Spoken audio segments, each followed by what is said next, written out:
Good afternoon, ladies and gentlemen. Welcome to the Institute of Southeast Asian Studies of the National University of Singapore's panel on climate change, which is part of the Doha Forum.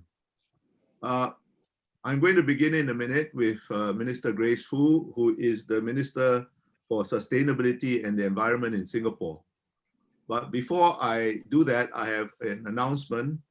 We have been joined by His Excellency, Mr. Badir Al-Dafa, the Special Envoy for Climate Change and Sustainability of the Foreign Minister of Qatar. But unfortunately, he has been taken ill and cannot join us. And I think I can speak for all of us, Minister Fu and the panelists, and indeed, I think for the Middle East Institute and the audience, in wishing His Excellency Badir Al-Dafa a quick and complete recovery. Minister Fu is well known in Singapore, but for the benefit of our international audience, let me just say a few words.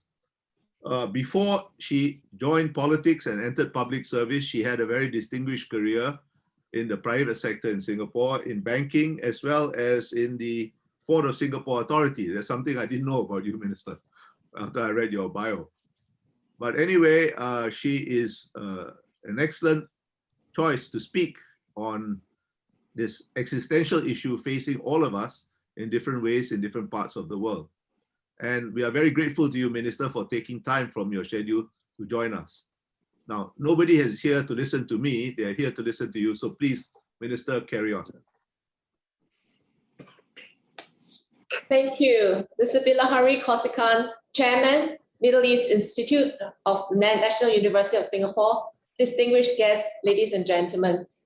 Good evening from Singapore. I'd like to thank the MEI and the Doha Forum for inviting me to open today's session. This forum's theme on existing in an existential crisis, the Asian response to climate change, is timely and salient. Climate change is one of the most pressing issues facing us globally, and in many ways, Asia is at the front lines. A 2020 McKinsey report on climate risks and response in Asia identified Asia as the region most exposed to physical climate risks, with its low-lying coastal city exposed to floods and typhoons, dramatic increases in heat and humidity, and extreme precipitation in some areas, but droughts in others. The report highlighted that more than 2/3 of the annual global GDP at risk from climate change comes from Asia. It has been estimated that in India, 30% of daylight hours of outdoor work may be lost by 2050 due to rising temperatures and humidity, hitting lower income groups harder as they typically work in sectors such as agriculture, mining, and construction. The agriculture sector may be further hit by declining or volatile yields. Flooding in some Asian cities is expected to become more frequent and intense, while Australia may face more frequent wildfires damaging assets. We may also lose more of our natural capital, from glacier mass in the Himalayas to the Great Barrier Reef. For Singapore, climate change poses an existential challenge. It threatens our access to essential resources such as water and food, and has consequences on public health and diseases. As a low-lying island city-state in the tropics, we are particularly vulnerable to sea level rise. It is projected by 22nd century, Singapore could experience mean sea level rise of up to 1 meter and more frequent and intense rainfalls. We're already experiencing such effects.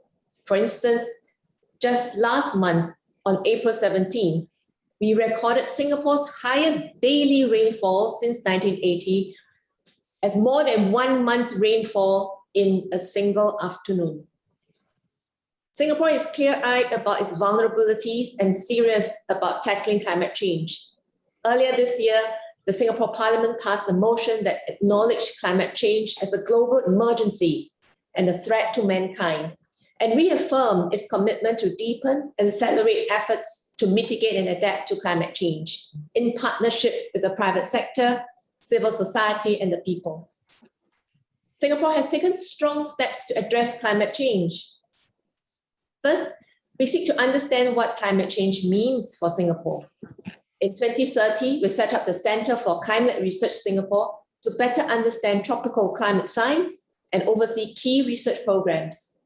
One such example is our National Sea Level Program to strengthen our understanding of sea levels changes around Singapore and develop more robust projections of sea level rise. This will ensure that our adaptation plans are based on robust science. The ASEAN's Specialized Meteorological Center, hosted by the Meteorological Service Singapore, has a regional capability development program committed to enhancing scientific capabilities in weather and climate prediction for the Southeast Asian region. The program aims to deepen the region's understanding of climate science and its plan for different climate change contingencies. Second, we will do our part to mitigate climate change. We have undertaken a comprehensive suite of measures to reduce emissions across all sectors, including switching from fuel oil to cleaner natural gas for power generation since the early 2000s, wrapping up the deployment of solar energy, and introducing a carbon tax, the first in Southeast Asia. Third, we will implement abatement adaptation measures to enhance our climate resilience. This includes protecting our coasts through a combination of master and spatial planning, leveraging conventional engineering technologies and nature-based solutions, investing in drainage improvement works to enhance flood resilience, strengthening food security by growing local capabilities, building a robust and diversified supply of water to enhance water resilience, and leveraging technology to mitigate rising urban temperatures. To effectively address climate change, we need a whole-of-nation effort. This year, we launched the Singapore Green Plan 2030, our roadmap towards sustainable development and net zero emissions. The Green Plan is a multi-sectoral, multi-ministry, and multi-stakeholder effort, covering how we live, how we play, and how we work, and how we commute. It is a whole-of-nation plan involving businesses, communities, students, households to drive action on the ground. 5 pillars: city in nature, sustainable living, energy reset, green economy, and resilient future make up the Green Plan, with green government and green citizenry as key enablers. Simply put, our Green Plan builds on earlier sustainability efforts over the decades and challenges ourselves to do more to contribute to the global fight against climate change. The innovative solutions we are pioneering may be relevant for other countries or cities facing similar challenges, including those in the Middle East. But climate change is ultimately a global challenge that small countries such as Singapore and Qatar cannot solve alone. While Singapore is responsible for 0.1% of the world's carbon emissions, we are disproportionately affected by the 99% that others emit. Tackling climate change needs a global solution. Countries, no matter how big or small, must play their part and cooperate with one another. As a responsible member of the global community, Singapore is actively working with all countries to address climate change. On the international front, Singapore is a staunch supporter of a multilateral, rule-based approach to global issues, and we are committed to work with the international community to tackle climate change. We participate actively and constructively in international climate negotiations, including by co-facilitating ministerial discussions on various key issues.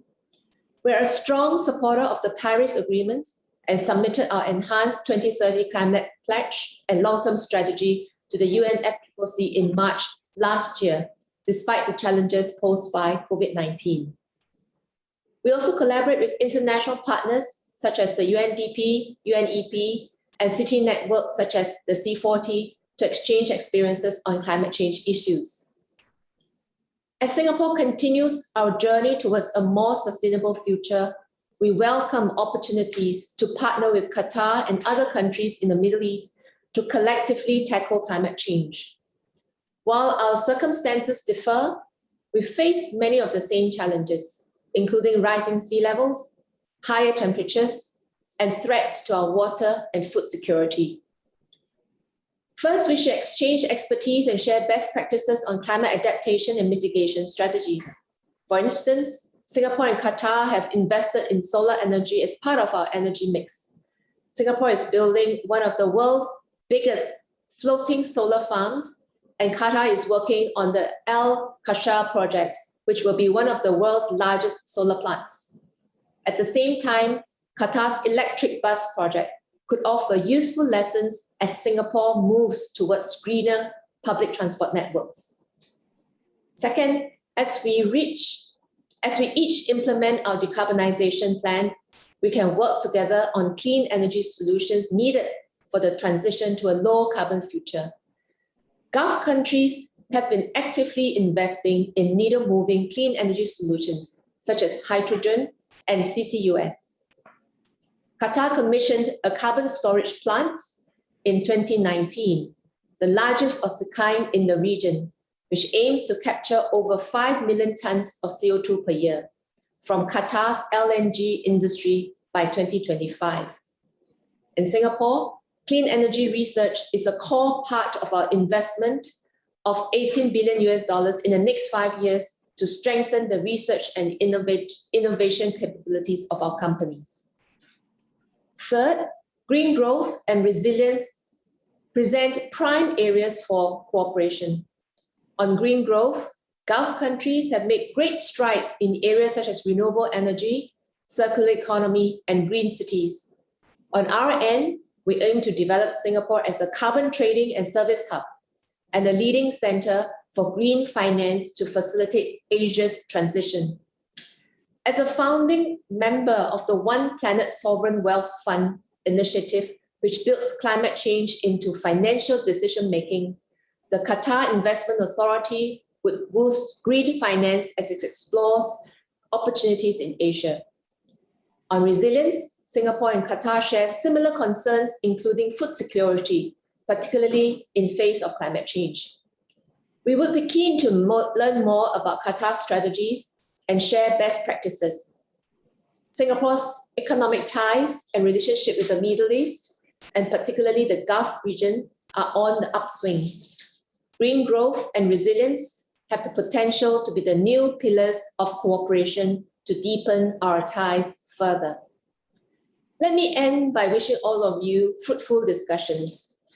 I look forward to hearing more about your key findings and would certainly welcome new ideas on how we can collectively address this existential climate crisis and build a more sustainable, inclusive, and resilient future for our peoples.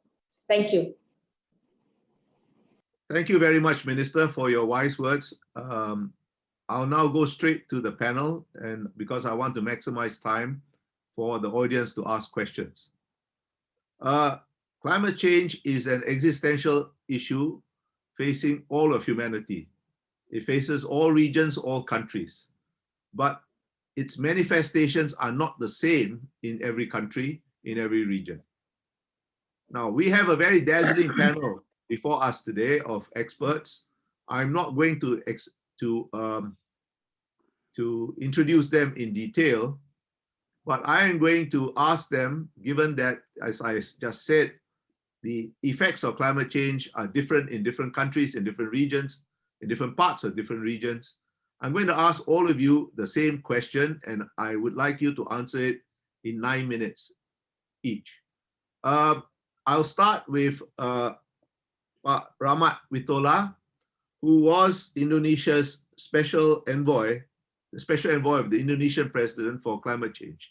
He has had a much lengthier and distinguished career than just that. Among other things, he and I served as ambassadors of our respective countries in Moscow a lifetime ago. It's good to see you again, Pak. But my question for all of you, starting with you, Pak Witola, is this. Climate change has many manifestations. What do you think is the most challenging manifestation in your country? And what is the most challenging aspect of responding to that challenge in your country? Over to you, Pak. Thank you, Your Excellency Bilhari, and good afternoon to all the participants in this webinar. To answer the question, I would start with some notes that Indonesia is an archipelagic country with 2/3 of its areas covered with water. This the combination of sea level rise with the increase of the hydrometeorological disaster is one of the biggest threats from climate change towards Indonesia. The Indonesian Institute of Science has projected that sea levels in 2050 and 2100 will rise by 25 centimeters to 50 centimeters. This will certainly threaten millions of residents who live in the coastal areas of Indonesia, such as Jakarta, Semarang, and Demak. I will use Jakarta as an example in this discussion. Recent news headlines puts Jakarta as #1 in a very concerning list, the most vulnerable city to climate change impact. Indonesia's Meteorology and Climatology and Geophysical Agency note that based on the historical record of rainfall in Jakarta, there's a trend of increasing intensity and frequency of extreme rain, which correlates with the occurrence of floods in Jakarta for the last 30 years, starting from 1990.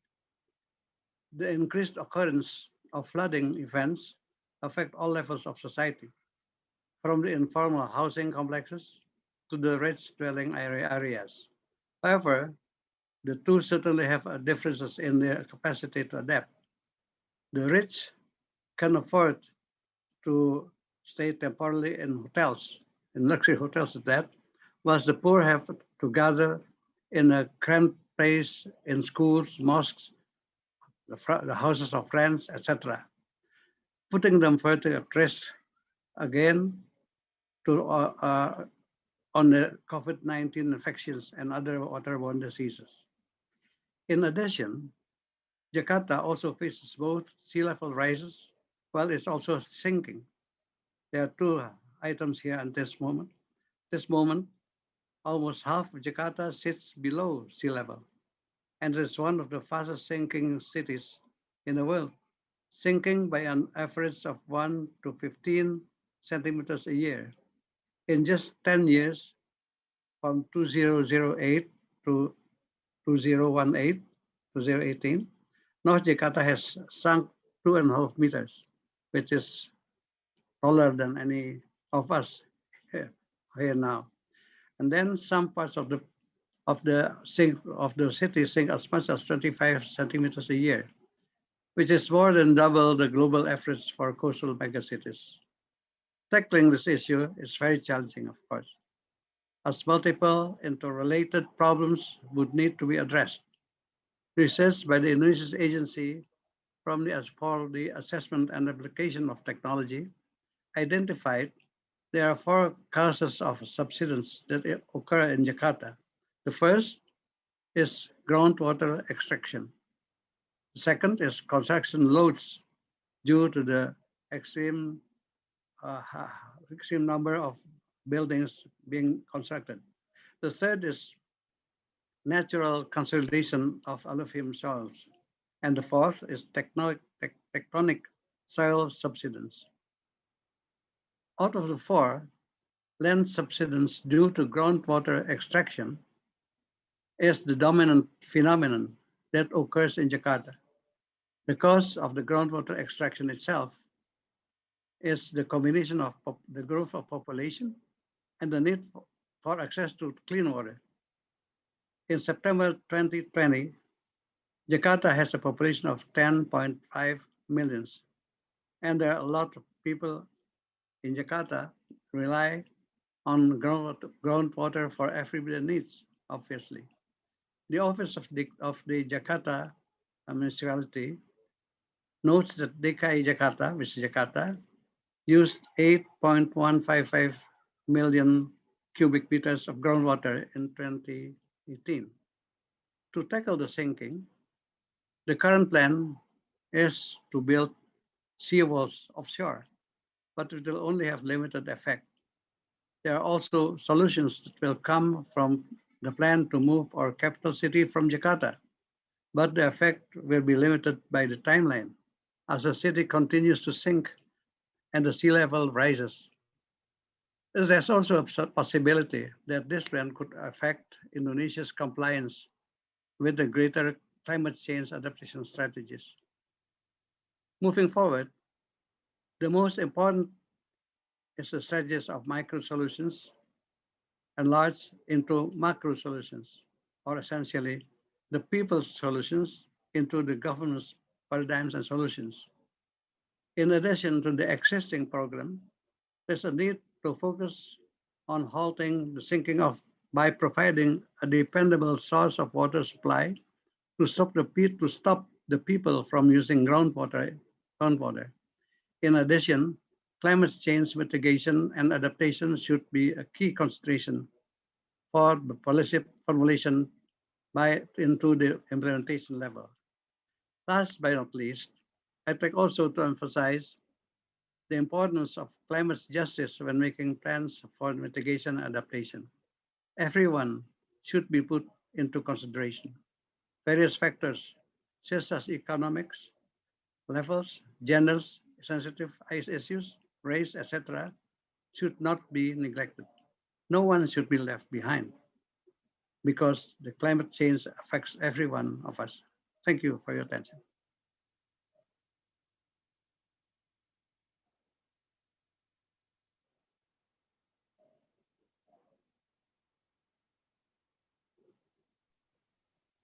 Thank you, Pak Wetola. Now I move to Vin. Vin, the same question to you. What's the most serious manifestation of climate change in Vietnam, and what's your greatest challenge in meeting it? Over to you. Thank you very much, Bilahari. I thank you for the invitation to participate in this webinar. Actually, for Vietnam, we also exposed to serious climate change impacts as a whole country. But I will focus more on the real challenge for Vietnam is the Mekong Delta part of Vietnam. This is very much important for us. The Mekong Delta is typically and seriously impacted by the climate change, coupled with other factors, including human behavior. First, on the Mekong Delta of Vietnam, this is most crucial part of the country. It covers an area of 1/8 of Vietnam, but it can produce 1/5 of the GDP of Vietnam. And there are 20 million people here, but it can produce 60% of rice production for Vietnam, not to say others. Actually, in this area of the Mekong Delta of Vietnam, there is an existential challenge. And the climate change scenarios for Vietnam, including the Mekong Delta of Vietnam, have produced a picture of having the sea level rise of up to 65 to 100 centimeters by the end of this century. And this is, as Minister Grace Fu has just mentioned, also be a crucial case of climate change for Vietnam in the Mekong Delta. But if we look into this issue closely, the most immediate and biggest impact of climate change would be water security. Why I say that? Water security in the Mekong Delta is very much important because climate change can create webs and the sea level rise, but at the same time, the lower level of the Mekong River will also give rise to the seawater coming into the field inland. And this is the two things happen together that have been given the Mekong Delta of Vietnam more and more inundated and also salinated. And this is very much crucial and very much important and impact for Vietnam to tackle. And if we see the causes that give rise to this one, certainly climate change, with the fluctuations of weather, temperature, the seasonal raining have been one cause of effect, and it's a long-term impact as well. But on the other ones, the management and the use of water in the Mekong River due to human behavior is another one. All these two factors are helping to make the impact of climate change and the issue of water security more serious for the region of Mekong, and certainly for the Mekong Delta part of Vietnam. I take it, for example, if by the end of this century, the sea level rise coming up to 1 meter, then about 40% of the Mekong Delta will be inundated and salinated. This is very much an issue for us. And certainly we will be losing the rice basin, and also about near 20 million people will be affected in this area. But on the other hand, the day-to-day as of now, the impact that we meet is also the low level of the Mekong River and the fluctuations of the level of water and the volume of water and the changes of the flow of the Mekong River that have in a changing patterns as usual, that have also created a problem for us in the Mekong Delta of Vietnam. For example, during the dry season, because of conservation and the dams over there, there may be shortage of water, which are more serious. Then the seawater will be coming in, and the sea, not due just to the sea level rise. So we think that we have to work together on this very serious issue at national level, regional level, and global level as well. We have a number of important regional forums in the region, like the Mekong River Commission, like the GMS, the Greater Mekong Cooperation, or the Mekong Land Tour between the Mekong countries and China Cooperation Forum. All these have to tackle the different issues of climate change and development in the region, but they are yet to prove effective with regard to the level of challenges that we face.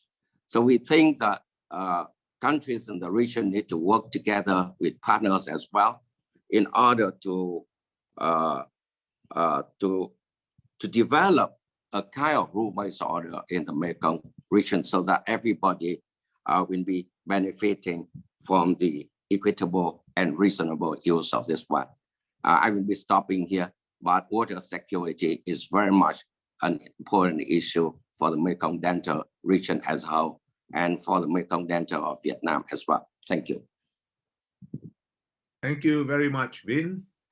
And now I will call on Ando-san. Ando-san is a senior editorial writer for Nikkei, which is one of Japan's premier newspapers. He specializes in the environment, and he'll give us, I guess, a non-governmental or civil society perspective on the challenges facing Japan. Over to you, Ando-san. Thank you for that introduction, and thank you very much for inviting me to this interesting forum. Yes, in order to answer your question, I think I will have to tell you what kind of disaster we are facing recently. Most of these are common with other Asian countries. We are feeling the effect of climate change every year recently. Those downpours, really unbelievable, strong precipitation that we face this season. This is just the season it's starting now, and the worst thing we face is, of course, a powerful typhoon. And yeah, we have been facing this for years, maybe centuries. But recently, as we collect data, we find that more intense storms approach Japan without weakening. Well, before as they come north, they used to weaken, but now they come without losing much power. And that is causing not only precipitation, but strong winds and also tidal waves. And that causes flooding. And, you know, the big cities are very weak when we face flooding. They come coming everywhere. We have a kind of a lot of malls underground. We have trains, we have stores, and it's like a big underground city, and the water comes in, and it causes electricity shutdowns and a lot of economic disasters. I just show you one slide how serious these disasters are. Just a second.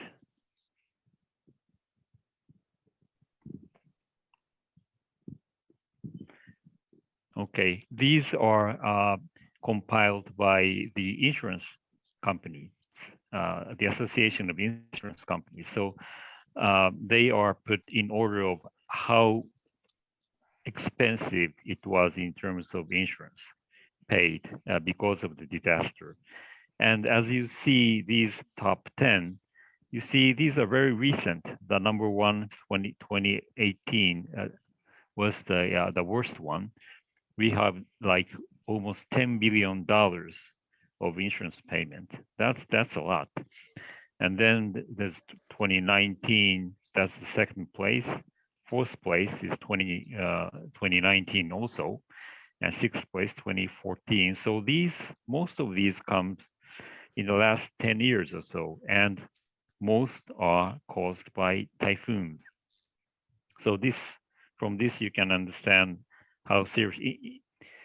I just want to add that these payments are so big. It used to be cheaper before. We had more victims, like thousands of people were dead in 1940s and 50s. Now we don't have that much victims, but the payment is high. That's because we own cars, we have better houses, we have better properties, and those are lost. So that means we have more economic damages. Just one interesting thing we see here, heavy snow.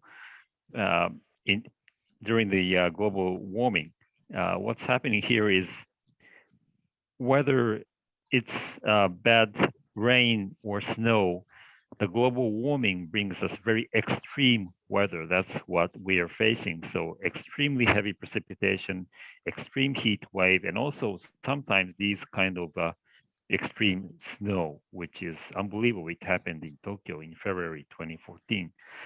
So these are, you know, almost inevitable. They are becoming more and more inevitable, and we are facing more economic disasters in recent years. So in order to respond to these very bad things happening, first, as you know, we think we are a country of technology. We like advanced technology very much. We are trying to have better prediction of bad extreme weather using supercomputers. We renew our meteorological computers every 3 to 4 years. The agency also, but not only agency, but also private companies providing services for weather-related damages. So the prediction now, we have like precipitation for each couple of square meters, how worse it is in this one block, how that will change in next couple of hours. So when people see that on their smartphone, they can prepare to evacuate. But the problem is most people don't know where to evacuate because, as you know, Japan has a lot of mountains everywhere, and it's very hard to find out where to go. So, we have better prediction system, we have stronger river banks, we have more dams. Those hardwares are there, but taking advantage of those hardware, profiting from those hardware and really to evacuate and to save lives, there's still a lot of issues there. So it's not working as good as it has to be. And one very interesting example of the future technology that we're trying to do is a big project that is just starting. It's just still feasibility, but it's called typhoon shot, like moonshot. It's to kind of control the strength of typhoon. And it's still feasibility, but people are trying to understand how to change the wind, the precipitation of the perturbation just a bit in the beginning, and that will cause the typhoon to be weakened in the hours to come. So that's maybe not useful for next 10 years or so, but in the future, it could be. And most interestingly, we're trying to use the great energy of such typhoon to have more power for electricity. I think that is a very interesting project. That's still future. But for now, as in terms of mitigation, in terms of reducing carbon emission in Japan, that's a very big challenge because we rely so much on coal, as you know. About 80% of our electric power source comes from coal. And what's maybe not good when that is seen from, especially from European countries, is that we are using coal plants, but we believe that most coal plants are using the up-to-date technology. So we have more low emission coal power plants. And we do feel that there are demands from Asian countries still for coal plants. So we're trying to export those coal plants. But as we do that, we get a lot of criticism from everywhere. So we're trying to decrease those coal plants, but still they will stay there for next couple of, maybe a decade or so. If we have more nuclear energy, maybe we can switch easier to low emission energy source. But there also is a problem. As you know, there has been a big accident of Fukushima. And since then, nuclear plants are not operating. Much of them have been shut down and we're having difficulty restart those nuclear plants. So without nuclear plants and without coal plant, it's kind of, we have no way to really change our energy source. So we are now trying to have more solar energy and wind energy, but still there's not enough land. There's always a problem with that land issue. When we look at the ocean for the wind power, as we talked, stronger typhoon are coming, and we don't have very shallow, seabed close to Japan. So there also is a problem. So when we talk about this mitigation and also to reduce carbon, these challenges are so difficult, but still we have just declared that we're going to decrease carbon emission by 46% by 2030 and carbon neutral by 2050. So a lot of discussions are going just today also within the government and also private sector to find out solutions. So because we have to have more explanations during the coming UN negotiations and meetings. So for these, I think we have to cooperate with other countries to lower the reduction. It's not only about one country, so it's about the many countries. So I think, especially in case of coal power, I think we can all cooperate to decrease the emission from coal power. Yeah, I think I will stop there. Thank you, Endo-san. Now, finally, on the panel to Albert Chua. Albert Chua is another old friend. He used to be in the Foreign Ministry. Now he is the Czar of the Environment in Singapore in the Environment and Sustainability Ministry. Over to you, Albert. Thanks, Bilahari. Can I be heard? Yes. Okay, thanks. I'm happy to be on this panel, and greetings to everybody on the panel. The greatest threat which climate change poses to Singapore is really to our very survival and to our continued success.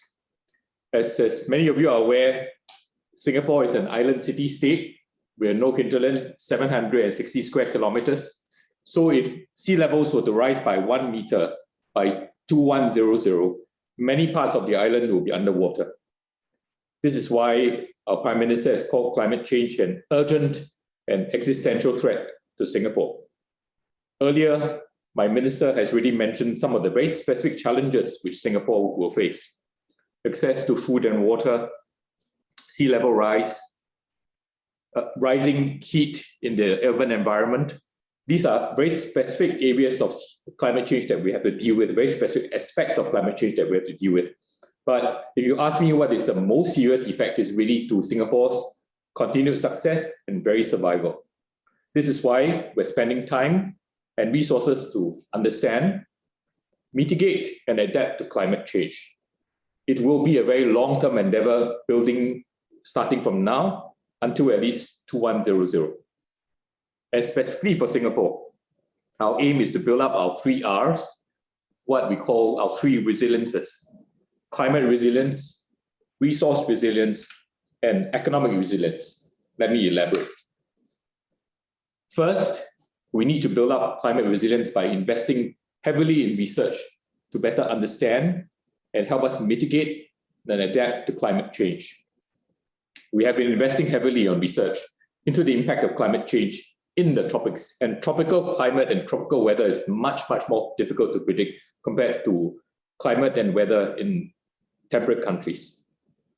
By 2100, as I mentioned, sea levels could rise by up to 1 meter. Such a similar increase in the Gulf, for instance, could submerge more than 10% of the land in Bahrain.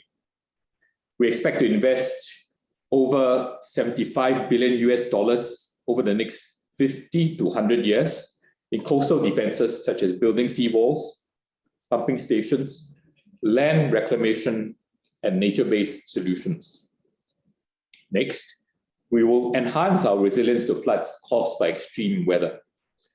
We are developing a coastal inland flood model to holistically simulate the impact of coastal and inland flood risks, and installing flood barriers to protect major infrastructure such as our underground railway system.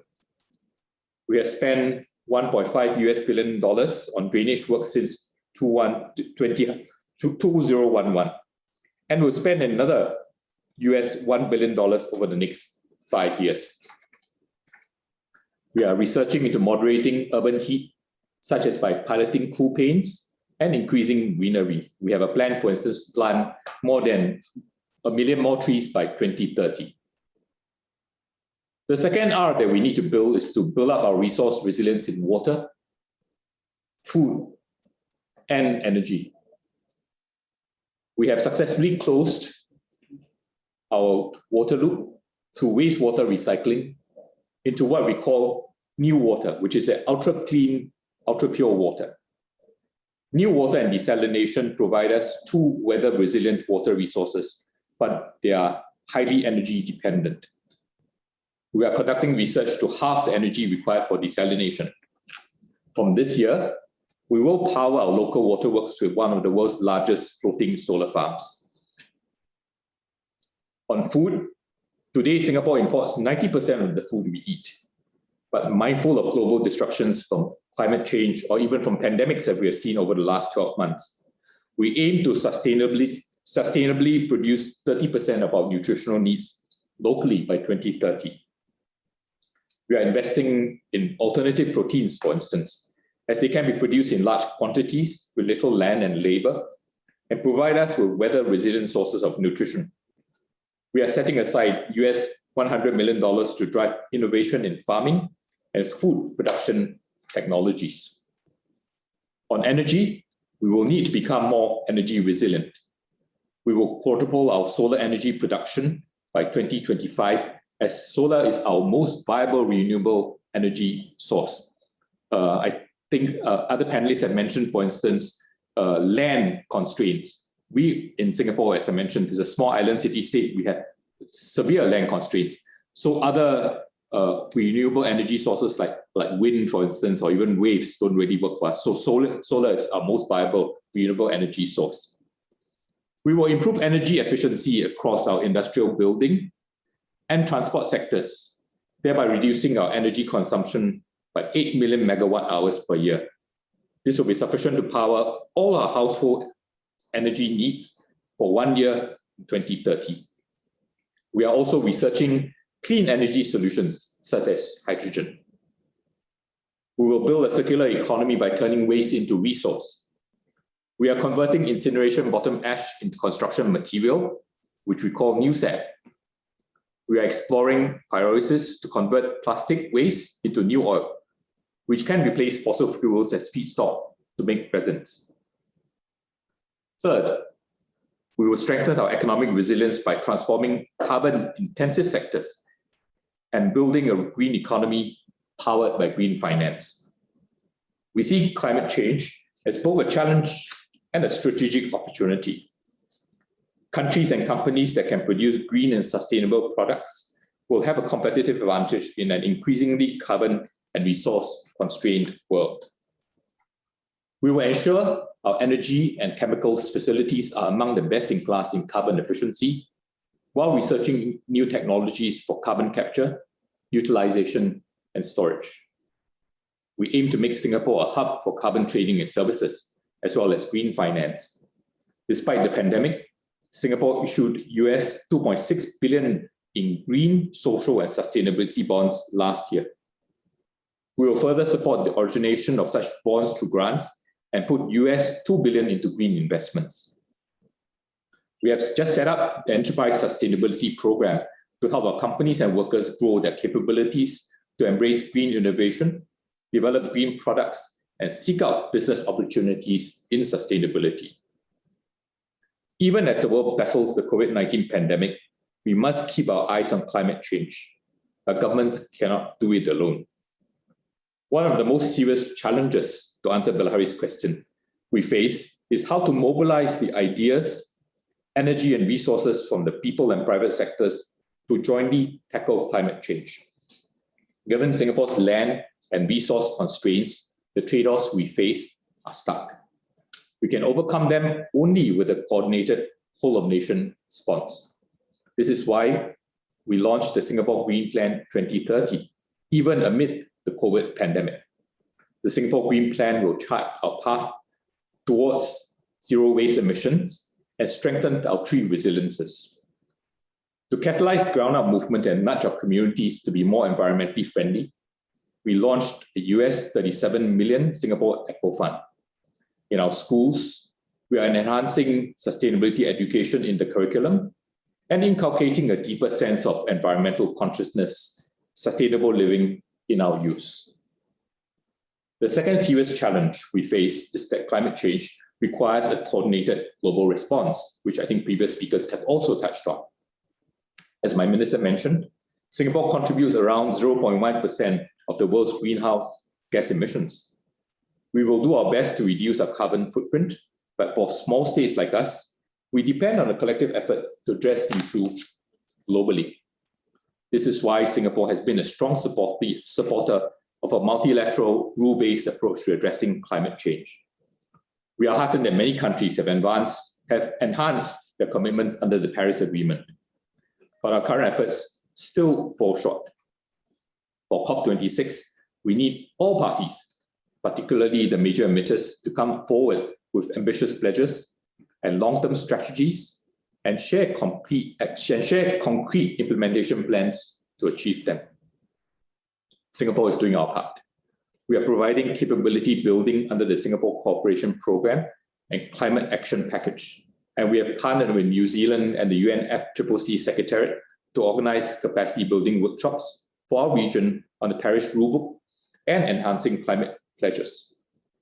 We are also working on importing electricity from Malaysia to test the feasibility of setting up a regional power grid, as well as setting up a regional carbon market. We hope these measures will help ASEAN realize our climate aspirations. In summary, climate change is existential and urgent. Even as we battle the COVID-19 pandemic, we must not lose the opportunity to build back better and greener and to continue pushing the envelope on our collective climate ambition. Thank you. Thank you, Albert. We'll now go straight to question time. We have received quite a number of questions already, and we have just over half an hour for questions from the audience. Please do send in your questions to the Doha Forum organizers through the chat function if there are any more questions. The first question is directed to you, Ando-san, and I think it's directed to you because you are the only really non-governmental environmental specialist on this panel. Okay. I don't think it is you are being held responsible personally. The question is this: I would like to know what steps have been taken to tackle the pollution initiated by the production and use of polythene, in particular the discarding of polythene and other plastics into the ocean. Yeah, we are very heavy users of those plastics, and we really love those plastic bags and plastic trays also. If you go to supermarkets in Japan, all kinds of food, not only raw food, but processed food, even fruits like strawberries, apples, they're in plastic bags. And we buy them and put in another plastic bag. So these, we talk very often about PET bottles like these, which is bad for the environment. And we are reducing this now, but still, as long as we use those bags and trays, especially food trays, plastic waste would increase. And we are all aware of that. So we have now new regulations to reduce those plastic trays and bottles. And it's going bit by bit, strengthening these restrictions. But I think what's important is that people have to change their minds and their attitude. We use those plastic because we want things to be clean, especially in this COVID-19 world. It is very difficult because people want them to be even cleaner, and they don't want to touch things and eat them straight. So there's that kind of difficulty, but I think as it was really experimental, but we have decided, the government has decided to decided to have a system that people pay certain amount of money for each plastic bag that they ask at convenience store or supermarket. Even if we just add those plastic bags, it's not a great percentage of all the plastic waste, but it did contribute to change people's mind. So from there, I think we can go ahead and reduce the waste, but still what we do with the waste that already are there, we are trying to burn them with very strong energy without emitting the poisonous gases. There's a very concrete technology for that. And we're using the heat from that burning and use that heat for other purposes, so we don't lose energy. That using those energy means we're reducing carbon emission instead of burning other coal or the oil. So this combination of waste management, the burning system, and change of mind of people, I think we will improve.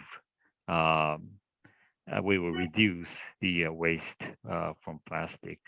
I don't know if this is answering the question, but that's what we are doing now. Oh, I think that's a very good answer to the question.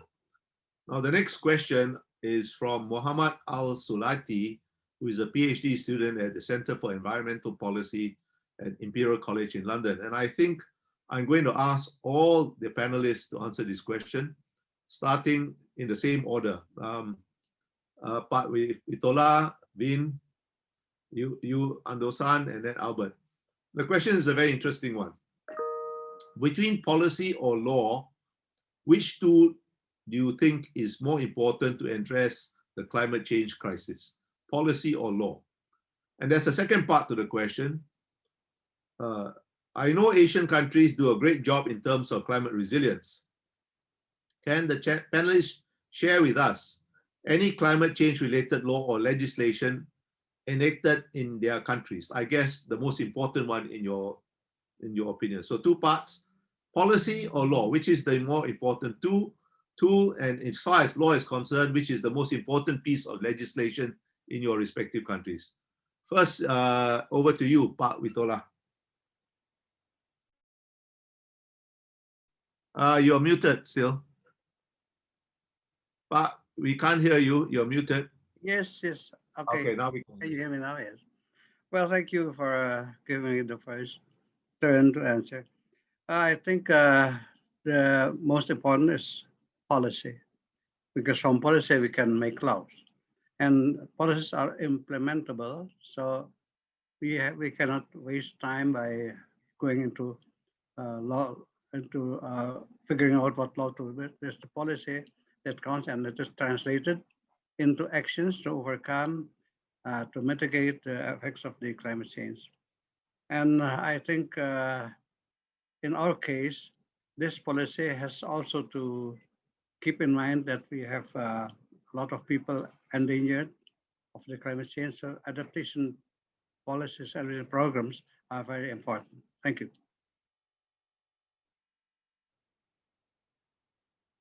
I don't hear you. Vin, the same question to you. You're muted, Vin. Vin, you're muted. We can't hear you. Sorry. Yeah. To me, both policy and law will be very much important. In my country, sometimes from law, we have policies and plan of actions, but sometimes we have pilot projects, because environmental protection and also climate change are very complicated and sometimes controversial issues. We have to start with pilot projects. So policy will come first, and then after some time we will have law. So both ways are very much important and interconnected.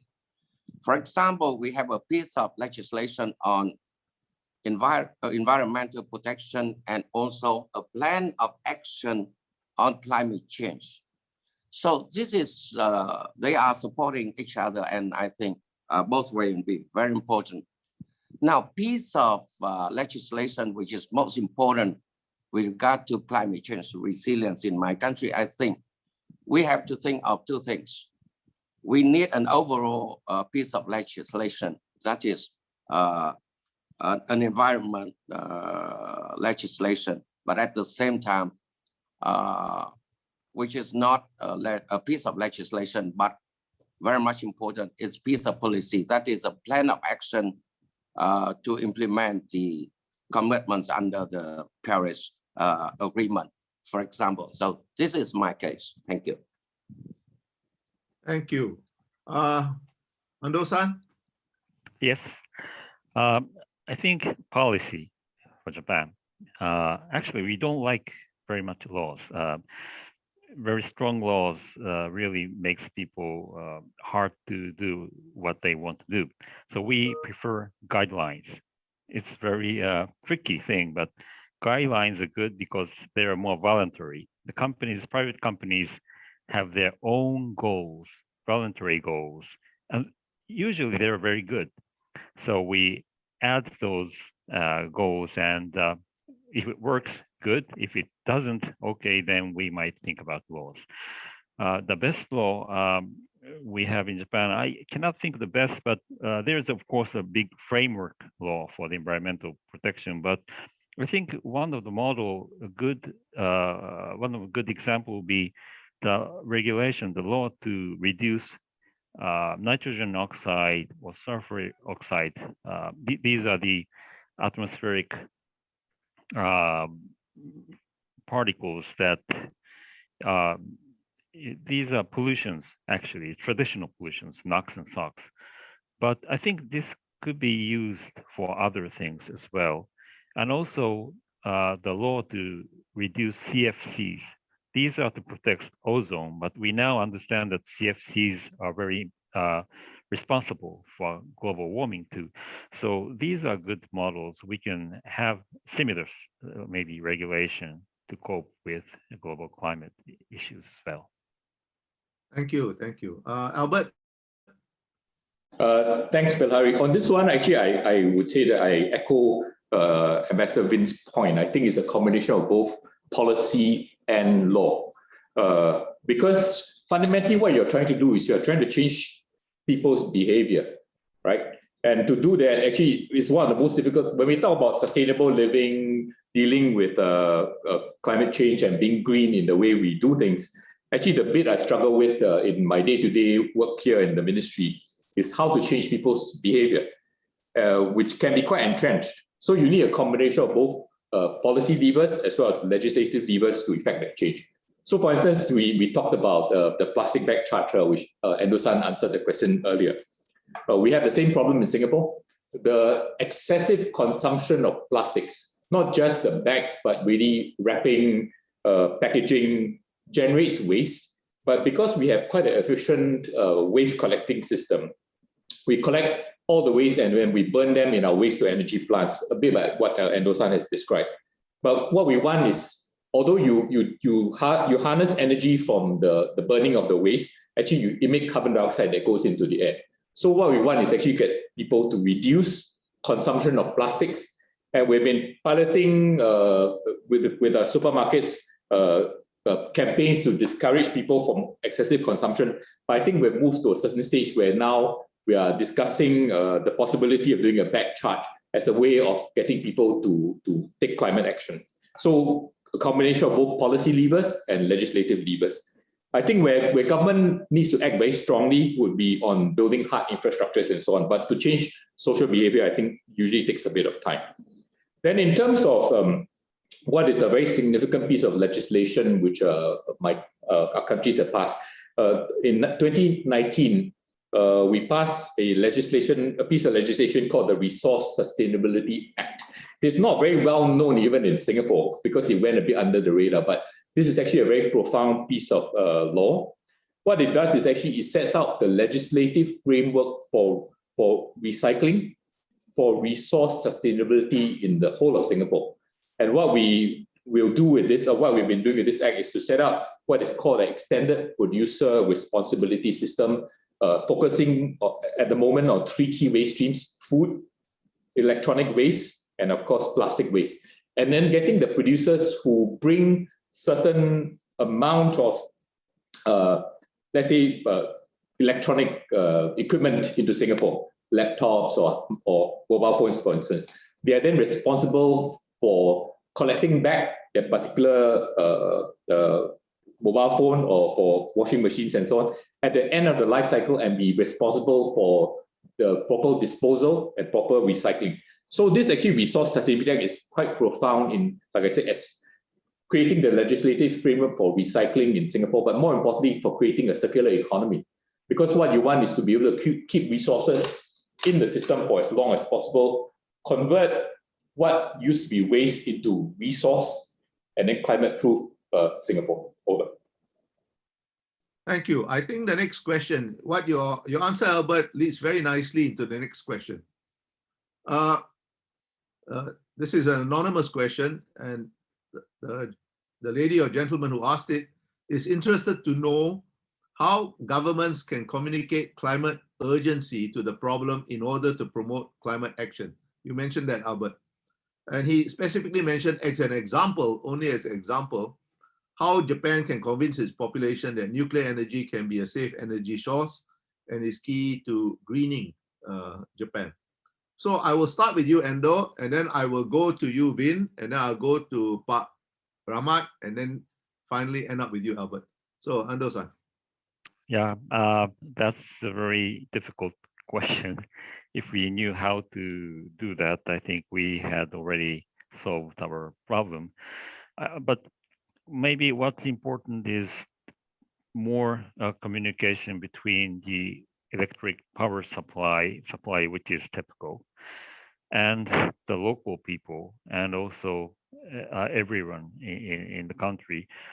The TEPCO is providing a lot of data still from the nuclear reactor, but these are just data.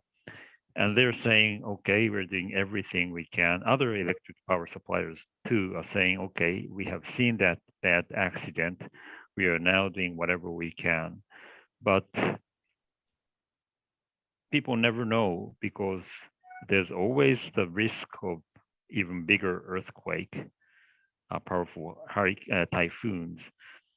So I think it's a matter of now risk and benefit. People have to know that there are risks, but also the benefit from the nuclear energy. What's bad is the politicians, they don't want to really discuss these issues.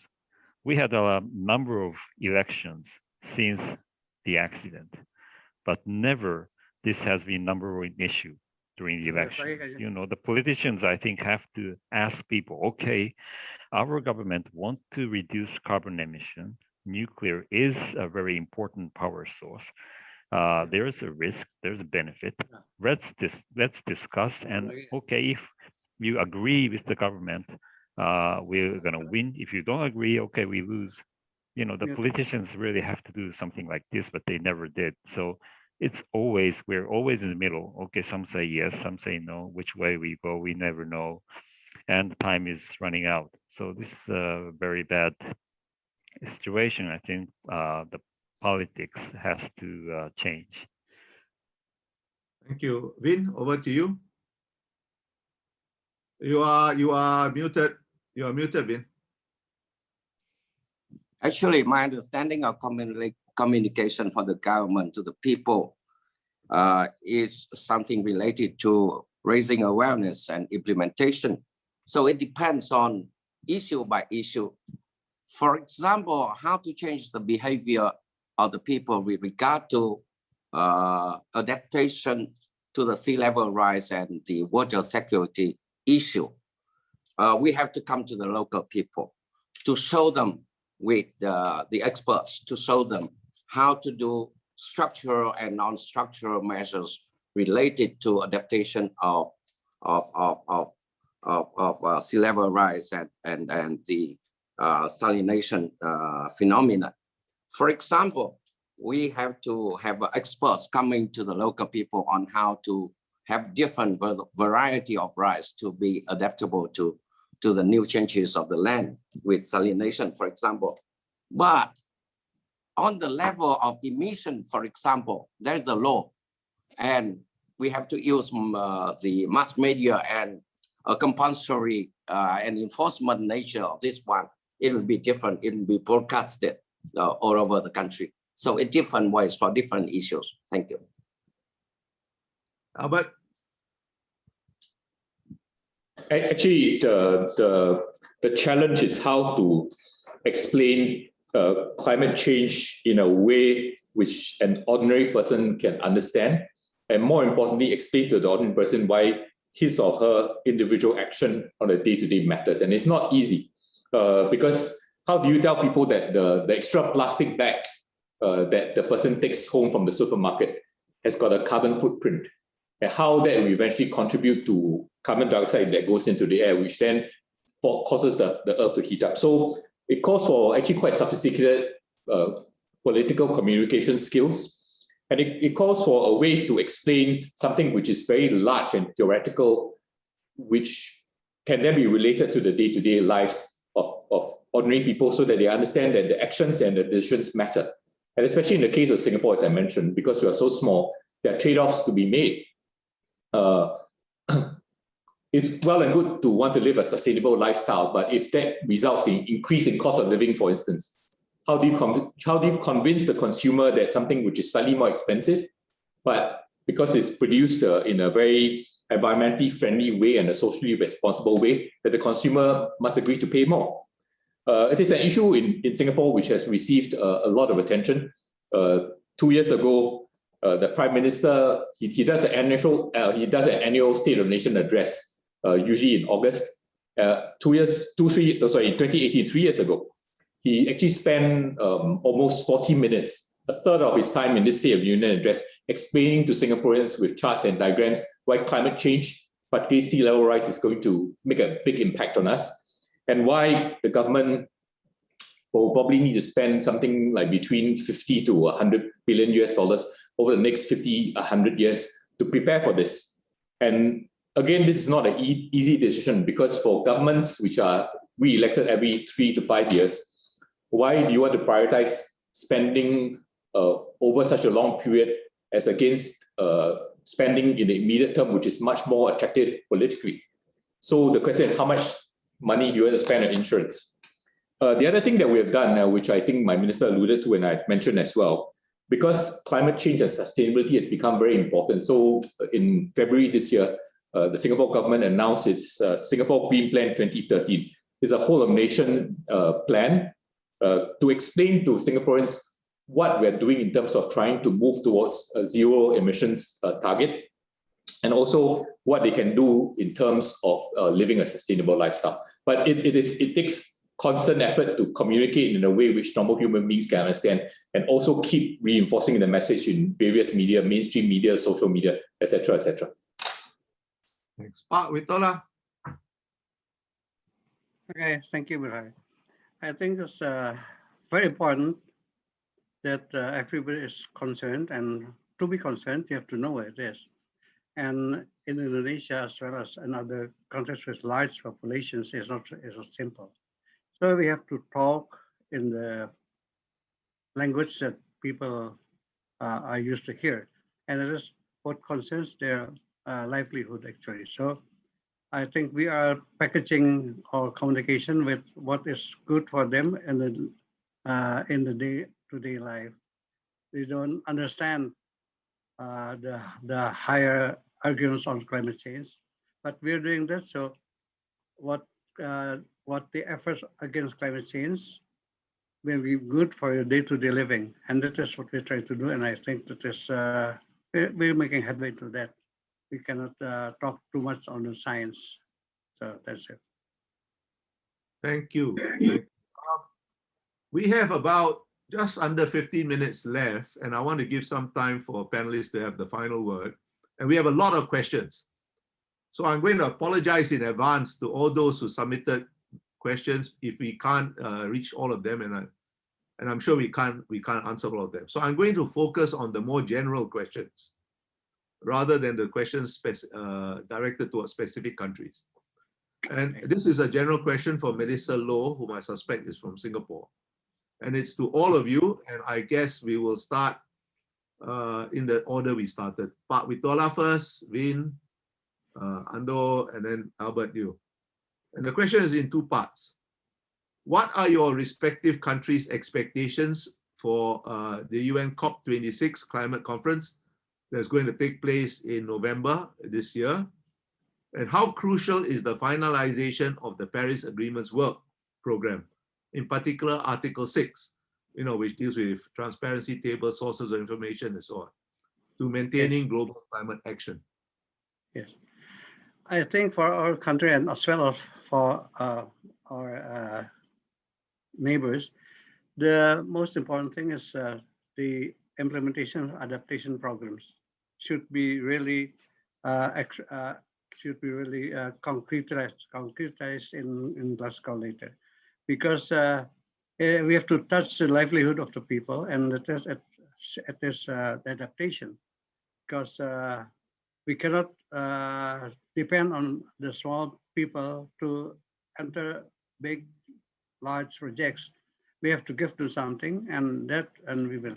So I hope that in the next COP, adaptation programs will be implemented, and the funds will be distributed to those who make an effort to overcome in their countries. Thank you. Thank you. I have another question that I guess is a general one. It's from Sikandar Abdul Qadir. And this has to do with the regional efforts. And I guess he's talking about the broader region. And I would ask all of you to answer this question in reverse order. Albert first, Ando, Vin, and then Pak Witola. Is there any program currently under consideration regarding regional efforts? There was some mention of it in the talk. Is there any communication with regional countries on this issue? And he mentions China's GEIDCO Global Grid Program is still new and not much details available for it. So Albert, would you like to start about regional efforts to deal with this issue? Should I answer the other question about the UNFCCC COP or no need? Oh yeah, I forgot about you. Sorry, start with that and then go on to the regional Oh, issues. okay. No, so the problem is that we have not had a COP for, well, the COP last year was postponed because of COVID-19, right? The British have now taken over. They are quite determined to have a COP later this year in Glasgow, which we think we are supportive of. There are some outstanding issues which have not really been resolved, which actually need some urgency in terms of resolving. Article 6 is one of them. Article 6 pertains to carbon markets. Because for many of us, for all of us, the resolution of this becomes quite important because it engages on the issue of how do you mitigate, how do you do your trade-offs when it comes to carbon markets. In the case of countries like Singapore, where we have no natural resources, the ability to secure carbon credits from elsewhere becomes very important. So Article 6 is one key issue that needs to be resolved. The other thing that we are looking forward to is further commitments from especially major emitters to enhance their pledges, and commitments from all members to ensure that whatever commitments they have made will eventually be implemented. The good news is, of course, the US is now back in the game. Under President Trump, the US had taken itself out of the process. Now under Biden, of course, they're rejoining. That gives a certain momentum. And in fact, the US had convened together a forum with most of the major countries involved not so long ago. And I think that gives quite a nice, strong impetus for us to get moving on this. And for the COP, I think my minister had mentioned as well, we are, in the case of Singapore, we are involved in some of the more delicate diplomatic maneuvers involving ministerial facilitation of some of the more difficult issues at the COP. She's herself involved in this. And in fact, she's been asked by the UK COP presidency to facilitate on the issue of Article 6. So I think she'll need a lot of luck and support on that. Then the issue of regional efforts. Unfortunately, regional efforts have been quite sporadic. In ASEAN, for instance, we are discussing possibility of regional energy grids. I mentioned that Singapore, for instance, is considering buying clean energy, sustainable energy from Malaysia as a way of piloting a project so that if this becomes viable, we can look at a kind of regional energy grid.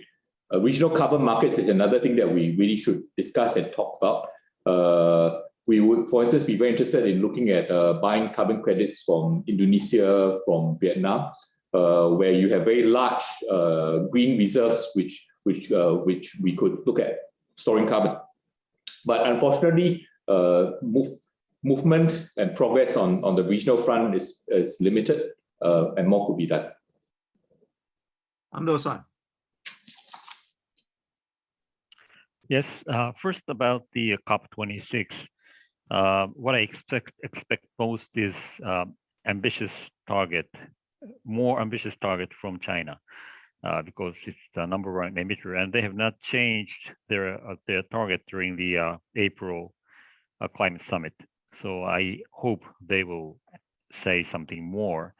And what I fear at COP is, all the countries are raising targets, NDCs are much harder now. So in next couple of years, what's going to happen if most countries find that these are unrealistic? I hope Paris Agreement is not going to break up. And concerning the regional programs, I think one of the interesting thing will be, as other speakers have mentioned, some sort of regional electric grid. We can, I think, do that. There are a lot of good places for solar power and so forth, so we can do that. And also hydrogen transport from one country to another, because hydrogen is going to be a very important energy source. So these are the areas I think we can cooperate. Thank you. Vin? Thank you very much. I also see that the regional frameworks are more to coordinate and support between national plans and international and global commitments. We have forums under the Asia framework, or the ASEAN countries, or the Mekong groupings. All these they have on the agenda items related to climate change and environment. But more and more, they are to support international commitments like SDG 2030 or the Paris Agreement and the COPs. So coordinating countries in their national plan of action and the implementation of the international commitments is more for now the role of the regional frameworks. Raising awareness and coordination will be very, very much important for this one. But I also agree with, I'm not sure that on some specific issues related to the regional frameworks can be very much a case in point, and as he mentioned. Thank you. Pak Witola? Thank you. In general, I agree with the previous speakers, in particular with Vin and Albert. The key to all this is communication and coordination. I am aware, I realize that Indonesia is the biggest population and the biggest problems and needs a lot of solutions. So we do need work together, and we can learn from our neighbors, and of course from more further country like Japan. But in Singapore, Albert was talking about the exploitation of alternative energies. We can learn from that, and you did mention that one of the energies is solar energy, which of course is very sympathetic, because Indonesia cannot have a grid. We have consists of so many islands. We have to have micro sun, solar affairs. So coordination and coordination and communication of the problems. In Indonesia, we try to do our homework to fulfill our NDCs, because we are still struggling to make that happen, because there's a lot to do before we can enter the global scale. So thank you for the question, and I invite people to work with us. Thank you. Thank you. I have got to wrap it up now because we are running out of time rapidly, but there is one last question, which I think is a very appropriate last question.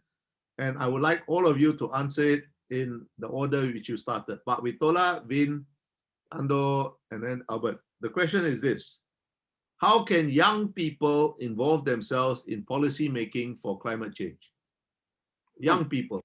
After all, this is about the future. Pak. Okay. Thank you for the question. Of course, I cannot speak for the young people. I'm not very young, but I think we have young at heart. Young at heart.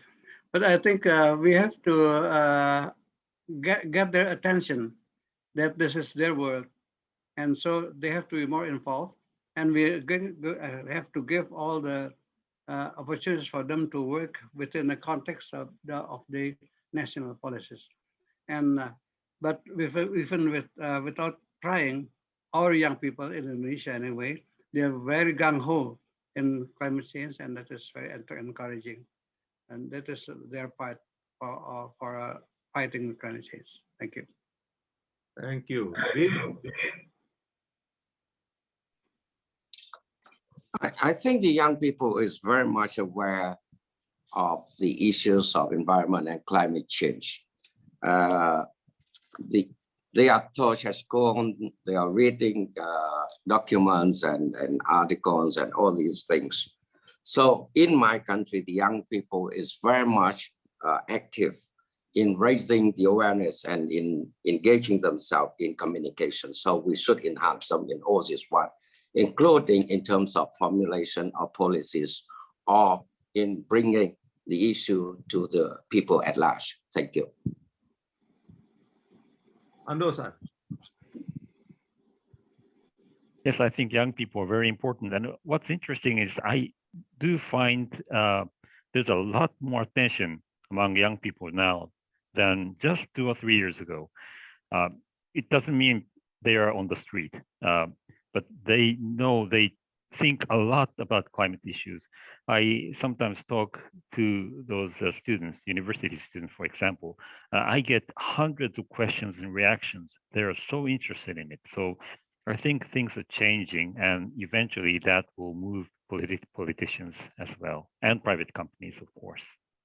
Thank you. Thank you. Albert?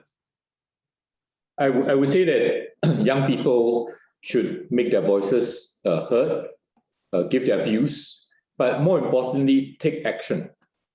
I find in the case of Singapore, for instance, there's a lot of awareness in young people about climate change and sustainability issues, but there is a gap between awareness and action. A lot of them are highly aware, but they don't look at what individual actions they can take to contribute to sustainability. They don't look at what they can do in terms of their own personal responsibility in terms of taking climate action. So I would say that young people should not just make their views heard, but take action. Start community level projects, make a change, start with yourself. That would be my message. Well, we have run out of time. Thank you all panelists for giving us your valuable time, giving us your valuable insights. Thank you, Doha Forum, for giving the Middle East Institute of NUS this opportunity. And thank you, audience, for being with us. We have had a very good audience and they have stayed with us. We have got more than, we have had a very good audience, almost 200 people, and they have been with us throughout this session. Thank you all very much. I apologize to those of you who asked questions which we didn't have time to answer. But obviously this is a very engaging issue, a very urgent issue for all of us. So once again, thank you all, and it's good to see old friends again. Bye-bye.